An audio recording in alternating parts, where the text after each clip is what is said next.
Everyone good afternoon. ये जो videos बनाई जा रही है ये उन सभी के लिए बनाई जा रही है जो भी लोग हमारे पास ऑफलाइन क्लासेस करते हैं और वो क्लासेस करने के बाद अगर आपको डिफिकल्टी आती है तो आपके बैकअप के लिए, ताकि आप घर जाके रिवाइज कर सके, ताकि आप डिफिकल्ट टॉपिक्स को कवर कर सके इजीली। इसीलिए ये बनाई जा रही है। तो सबसे पहला पार्ट जो आपको समझाया गया है हमेशा वो क्या है कि शेयर बाजार बना क्यों है। तो आप सबको पता है कि stock market is one of the most important sources for the company. कि मेरा एक इंस्टीट्यूट है और मुझे 4 और इंस्टीट्यूट खोलने हैं, मुझे पैसों की जरूरत है, मैं लोन लेके भी काम बढ़ा सकता हूं, लेकिन मैं लेना नहीं चाहता क्योंकि रिस्क है, अनसर्टेनिटी है, पता नहीं चले ना चले। तो होता क्या है, कंपनी का मालिक लोन नहीं लेता, वो अपनी कंपनी का हिस्सा बेचता है। हिस्से का मतलब क्या है, शेयर। वो शेयर बेचकर पैसा रेस करता है। रेस करना मतलब पैसा उठाता है। तो जो पैसा लगा रहा है वो कौन है, वो है इन्वेस्टर। तो सिंपल सी बात है, आपको समझ आना चाहिए बाजार क्यों बना। शेयर बाजार इसलिए बना कि कंपनी का मालिक पैसा रेस कर सके, वो अपना बिजनेस बढ़ा सके, आप एज एन इन्वेस्टर इन्वेस्ट कर सके, तो इसलिए बना था। तो जब हम इन्वेस्ट करने जा रहे हैं हमारे पास कई अलग अलग जगह है, जैसे कि फिजिकल एसेट, फिक्स रिटर्न और फ्लक्चुएटिंग। हमें पैसा कहाँ लगाना चाहिए, आपके पास कई जगह है। जब भी पैसा लगाए तो डिसाइड किया जाएगा आपकी एज कितनी है और दूसरा आपके पास अमाउंट कितना है। याद रखिएगा, जब भी आपकी एज होगी ज्यादा तो आपका रिस्क एपेटाइट होगा कम, और अगर आपकी एज होगी कम तो आपका रिस्क एपेटाइट होगा ज्यादा। फॉर एग्जाम्पल, एक 25 साल का लड़का है तो उसका एज कम है तो वो रिस्क ज्यादा ले सकता है। उसके बाद बेस्ट इंस्ट्रूमेंट्स है stocks, derivative, mutual fund etcetera. लेकिन अगर किसी की एज 60 साल या उससे ज्यादा की है तो उसकी एज ज्यादा हो चुकी है, उसको सेफ इंस्ट्रूमेंट्स के लिए जाना चाहिए। फॉर एग्जाम्पल एफडी वगैरह जो हो गया, या कि वो लैंड, बिल्डिंग या प्रॉपर्टी वगैरह में भी इन्वेस्ट कर सकता है। और अगर स्टॉक्स पे जाना ही है तो सिर्फ एक कैटेगरी में जाएगा जो कि है लार्ज कैप। तो हमेशा डिसाइड रखें पैसे वहां लगाने हैं जो आपके लिए सेफ हो। पहले सबसे पहले वॉरेन बफेट ने कहा था अपनी कैपिटल बचाना सीखे। कैपिटल अगर आपको बचानी आएगी तो आप आगे पैसा कमा पाओगे, और अगर कैपिटल ही नहीं बचेगी तो पैसा खत्म। आगे शेयर बाजार को पता है क्यों पता है। स्टॉक क्या है, किसी भी कंपनी में आप छोटा सा भी हिस्सा खरीदते हैं तो आप उसका एक स्टॉक खरीदते हैं। तो स्टॉक्स अलग अलग कंपनी के हैं, एप्पल के हैं, पेप्सी के हैं, हर्शी के हैं, रिलायंस के हैं, अलग अलग कंपनीज के स्टॉक्स बाजार में लिस्टेड है। इन्वेस्टर कौन है, जो बाजार में पैसा लगा रहा है वो इन्वेस्टर है। इन्वेस्टर के मन में कई सवाल रहते हैं। I don't want too much risk, मुझे लगातार रिटर्न चाहिए, मैं क्या करूंगा जब मार्केट वोलेटाइल होंगी। अगर इन्वेस्टर के पास इन सवालों के जवाब नहीं है तो वो क्या करेगा, वो अपना पैसा किसी और को दे सकता है। किसको, वो दे सकता है म्यूचुअल फंड्स को।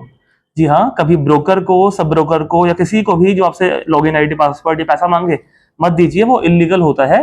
लेकिन म्यूचुअल फंड्स के पास अधिकार है, लाइसेंस है सेबी की तरफ से, आप उनको पैसा दे सकते हैं और शेयर बाजार में लगवा सकते हैं। उसके ऊपर वो पैसा कमा के आपको रिटर्न देंगे, जो कि फिक्स नहीं होता, मार्केट के अकॉर्डिंग होता है। मार्केट कमाएगी तो आप कमाएंगे, मार्केट जाएगी नीचे तो आप भी गवाएंगे। आगे क्या आता है देखिए जी, अगला टॉपिक आता है शेयर बाजार में पैसे लगाने के एडवांटेज क्या है। सबसे पहला एडवांटेज है लिक्विडिटी। आप इसमें जितना मर्जी पैसा लगा सकते हैं। आपने फॉर एग्जांपल पैसा आज लगाया, आप इसको कल भी निकाल सकते हैं, और आज अभी के अभी भी आप पैसा निकाल सकते हैं। यानी इजीली मैं बाय कर सकता हूँ, सेल कर सकता हूँ। फॉर एग्जाम्पल, आपके पास एक प्रॉपर्टी है 1 करोड़ की, आप उस प्रॉपर्टी को क्या कर सकते हैं, क्या तुरंत बेच सकते हैं, नहीं। लेकिन शेयर्स जो है आप कभी भी बेच सकते हैं, उसके अंदर लिक्विडिटी बहुत ज्यादा होती है। फ्लेक्सिबिलिटी, आप चाहो 100 रुपए लगाओ, चाहे आप 1 करोड़ रुपए लगाओ, इतनी फ्लेक्सिबिलिटी है बाजार में। आपके ऊपर निगरानी रखने के लिए यहाँ पर कौन है, आपके ऊपर निगरानी रखने के लिए यहाँ सेबी है। आप टेक्नोलॉजी बेस्ड इन्वेस्टमेंट है, आपको कोई रजिस्ट्री ऑफिस जाने की जरूरत नहीं है, आप मोबाइल लैपटॉप से भी इन्वेस्ट कर सकते हो। आपको हाई रिटर्न्स मिलते हैं, आपके कैपिटल बढ़ने के चांसेस है, और आपको डिविडेंड भी मिलता है। कैपिटल ग्रोथ मतलब आपने 10,000 लगाए, आपके 10 के 20,000 हो गए कई सालों के अंदर, तो ये आपका हो सकता है कैपिटल ग्रोथ। लेकिन हाई रिटर्न्स ये 10 के 20,000 कुछ महीनों में भी होते हैं। ये कहाँ होते हैं, ये होते हैं फ्यूचर्स एंड ऑप्शंस के अंदर। तो इसे हम बोलते हैं हाई रिटर्न्स। और डिविडेंड भी मिलता है आपको। डिविडेंड क्या है, मैंने एक कंपनी में पैसा लगाया, उस कंपनी ने जो उस साल प्रॉफिट कमाया, उस प्रॉफिट में मेरा हिस्सा बनता है कि नहीं। जी हाँ, बिल्कुल बनता है, क्योंकि मैंने उसमें पैसे लगाए थे। वो पैसा मेरे अकाउंट में आता है in the form of A dividend, तो वो कहलाएगा डिविडेंड इनकम।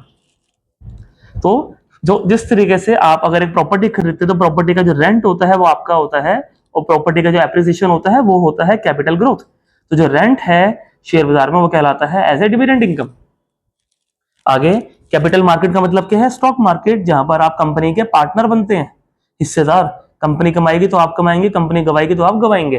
डेप्ट, डेप्ट का मतलब क्या है, कर्ज या लोन। डेप्ट मार्केट में कंपनी आपको पार्टनर नहीं बनाती, वो अपनी कंपनी का आपको कहती है आप मेरे को 10,000 दीजिए, मैं आपको 7-8% का फिक्स रिटर्न दे दूंगी। तो वो क्या है, डेब्ट मार्केट। अगला मार्केट डेरिवेटिव मार्केट। सबसे इंपॉर्टेंट आपको पता होना चाहिए कि डेरिवेटिव वर्ड का मतलब क्या है। डेरिवेटिव वर्ड का मतलब है वो चीज जो किसी से डिराइव हुई है।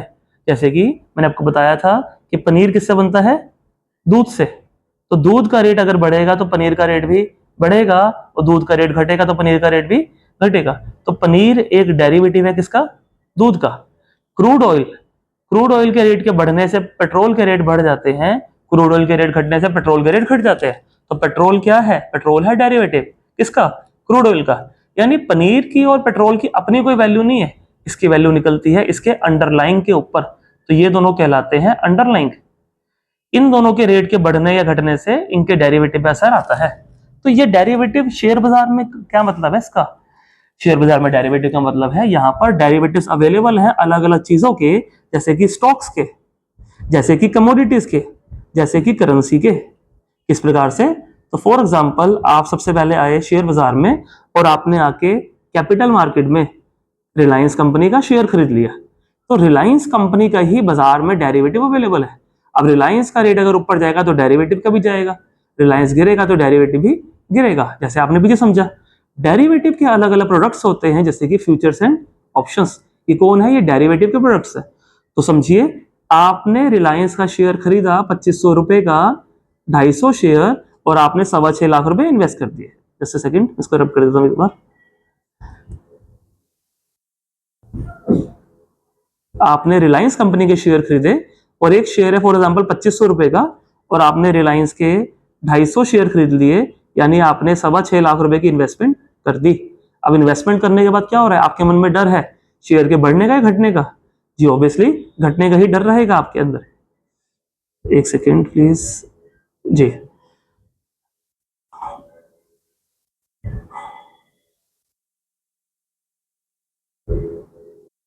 जी, आपके अंदर डर है शेयर के रेट घटने का। अगर शेयर घट गया तो आपको नुकसान होगा। तो अभी शेयर गिरा नहीं है, लेकिन आपके मन में अनसर्टेनिटी है कि बाजार में कोरोना आ सकता है, बाजार में इलेक्शन के रिजल्ट आ रहे हैं, ये कोई भी अनसर्टेन इवेंट आ रहा है जिससे बाजार गिर सकता है।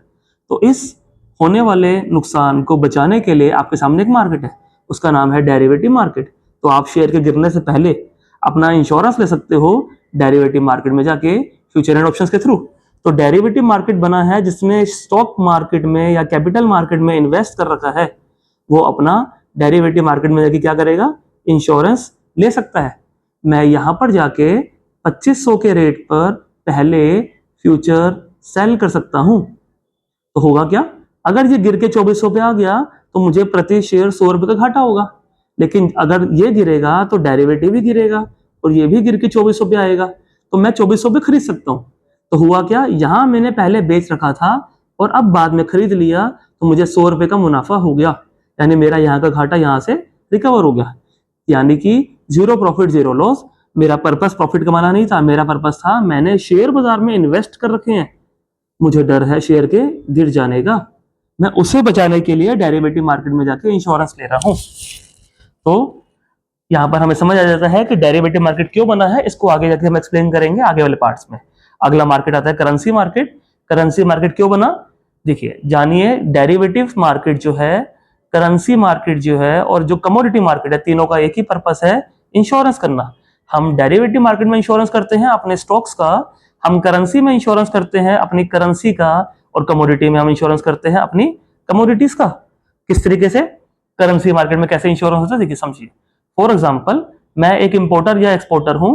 अब इंपोर्टर एक्सपोर्टर क्या करते हैं, इंपोर्टर इंडिया में बैठा है और वो अमेरिका से माल ऑर्डर कर रहा है। अब उसने जब ऑर्डर कर दिया तो उसको पेमेंट अभी आनी है, अभी आई तो है नहीं। तो मैं क्या करूंगा, मैंने आज इंडिया में बैठ के अमेरिका में ऑर्डर किया, और आज जब ऑर्डर दिया तो दिया $1,00,000 का, और $1 है 80 रुपए का, तो यानी $1,00,000 हो गया 80 लाख रुपए।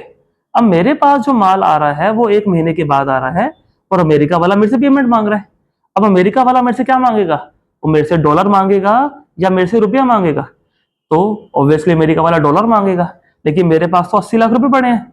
मैं क्या करूंगा, मुझे उसको डॉलर देने हैं, तो मैं इसे कन्वर्ट करवाने के लिए बैंक में जा रहा हूं, और बैंक मैनेजर को बोल रहा हूं कि भाई साहब मुझे डॉलर की रिक्वायरमेंट है। तो भाई साहब कह रहे हैं आज तो डॉलर का रेट 85 हो गया, तो आपका $1,00,000 का जो माल है आपको पड़ेगा 85 लाख का। यानी 1 महीने बाद डॉलर का रेट बढ़ने से मुझे जो चीज 80 लाख की पड़नी थी वो 85 लाख की पड़ रही है, तो मुझे 5 लाख का घाटा हो रहा है। तो इंपोर्टर या एक्सपोर्टर को इस चीज का पहले ही अंदेशा है, वो क्या करेंगे, वो पहले ही अपने माल को हेज करके रख लेते हैं। वो मंगवाने से पहले क्या करेंगे, करेंसी मार्केट में जाके अपनी करेंसी का इंश्योरेंस ले लेंगे। वो 80 के रेट पर पहले ही यूएसडी आईएनआर के कॉन्ट्रैक्ट को बाय कर लेते हैं, और अगर बाजार में रेट बढ़ेगा 85 होगा तो यहाँ पर भी रेट 85 होगा। इनका यहाँ का जो घाटा है 5 लाख का, वो यहाँ से रिकवर हो जाएगा। इस प्रकार करेंसी मार्केट में वो इंश्योरेंस लेते हैं अपनी करेंसीज का। और अगली मार्केट जो हमारे सामने बनी है वो बनी है कमोडिटी मार्केट। तो सिमिलरली कमोडिटी सोचिए क्या होता है, हर वो चीज जो कुदरत की दी है वो कमोडिटी है, जैसे कि gold, silver, natural gas, crude oil etcetera. जो लोग इनमें डील कर रहे हैं, फॉर एग्जाम्पल मैं एक ज्वेलर हूं और मैंने अपनी दुकान पर आज 1 किलो सोना रख लिया और मैंने कहा 10 ग्राम सोने का रेट है 1 लाख रुपए, तो 1 किलो सोना हो गया 1 करोड़ रुपए का। अब मेरी जो खरीद है वो 1 लाख के हिसाब से है। अगर कल गोल्ड का रेट गिर के 90 पे आ गया और मेरी दुकान पे ग्राहक खरीदने आ गया, तो ग्राहक मेरे से किस रेट पे लेगा, 90 पे लेगा। तो मुझे क्या होगा, क्या मुझे से देने में फायदा हो रहा है? बिल्कुल नहीं, मुझे से देने में नुकसान हो रहा है। तो ज्वेलर को इस चीज का अंदेशा पहले ही है कि अगर गोल्ड का रेट घट गया तो नुकसान होगा। तो इस होने वाले नुकसान को बचाने के लिए एक मार्केट बना है, उसका नाम है कमोडिटी मार्केट, जहां जाके मैं अलग अलग कमोडिटीज का इंश्योरेंस ले सकता हूं, जैसे कि गोल्ड का, सिल्वर का, नेचुरल गैस का, क्रूड ऑयल का, और अपने पोजीशन को बचा सकता हूं नुकसान होने से। तो आपने अभी देखा कि मैंने आपको एक बार भी शायद ऐसा नहीं बोला कि इनमें से कोई भी बाजार ट्रेडिंग करने के लिए बना है। कैपिटल मार्केट बना इन्वेस्टमेंट करने के लिए, डेब्ट मार्केट बना कंपनी आपसे लोन ले सके, डेरिवेटिव मार्केट बना जिसने यहां इन्वेस्ट करा है वो यहां के इंश्योरेंस ले सके, करेंसी मार्केट बना जो इंपोर्ट एक्सपोर्ट करता है वो इंश्योरेंस ले सके, कमोडिटी मार्केट बना जो गोल्ड, सिल्वर, नेचुरल गैस में डील करता है वो इंश्योरेंस ले सके। लेकिन हम क्या करने आए हैं, ट्रेडिंग। तो बाजार में 2 तरह के लोग हैं, एक है इन्वेस्टर और एक है ट्रेडर। मुझे फर्क पता होना चाहिए मैं क्या बनना चाहता हूं। इन्वेस्टर वो बन सकता है जिसके पास एक सोर्स ऑफ इनकम है।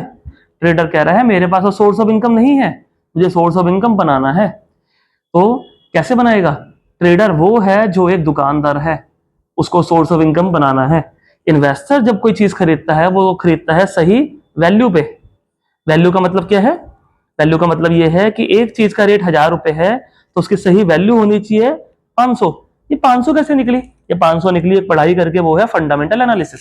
तो फंडामेंटल एनालिसिस के थ्रू हम क्या करेंगे, उसकी सही वैल्यू निकालेंगे। तो शेयर जब भी गिरागा तो वो उसको खरीद लेगा। तब वो ये नहीं देखेगा कि वो शेयर सस्ता है महंगा, वो या लड़ाई चल रही है क्या चल रहा है, वो देख रहा है शेयर सही रेट पर आ गया है और मैं इसको खरीद लेता हूं। ये इन्वेस्टर है। ट्रेडर है एक दुकानदार, वो जब भी कोई शेयर खरीदेगा वो उस चीज को खरीदेगा जिसमें डिमांड होगी। फॉर एग्जाम्पल अगर मैं कोई दुकान लगाऊं तो दुकान पर वो चीजें रखूंगा जिसकी डिमांड है। अब अगर स्किनी जीन्स का फैशन ही नहीं है तो स्किनी जीन्स लगा के फायदा क्या है, मुझे बेल बॉटम ही रखनी चाहिए। तो सिंपल सी बात यह है कि ट्रेडर एक दुकानदार है, वो उसी शेयर को खरीदेगा जिसमें डिमांड होगी। और डिमांड पढ़ने के लिए, पहचानने के लिए आपको पढ़ाई करनी पड़ती है टेक्निकल एनालिसिस की। तो इन्वेस्टर पढ़ाई करता है फंडामेंटल और ट्रेडर करता है टेक्निकल। इन्वेस्टर बनाता है एक पोर्टफोलियो, ट्रेडर बनाता है एक बास्केट। ट्रेडर एक बास्केट क्यों बनाता है? ट्रेडर बास्केट इसलिए बनाता है क्योंकि वो क्या चाहता है कि मैंने बटन दबाया तो प्रॉफिट आए।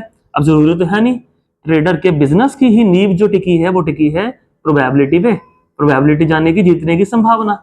अब जरूरी तो है नहीं उसने ट्रेड किया तो प्रॉफिट ही है, लॉस भी हो सकता है।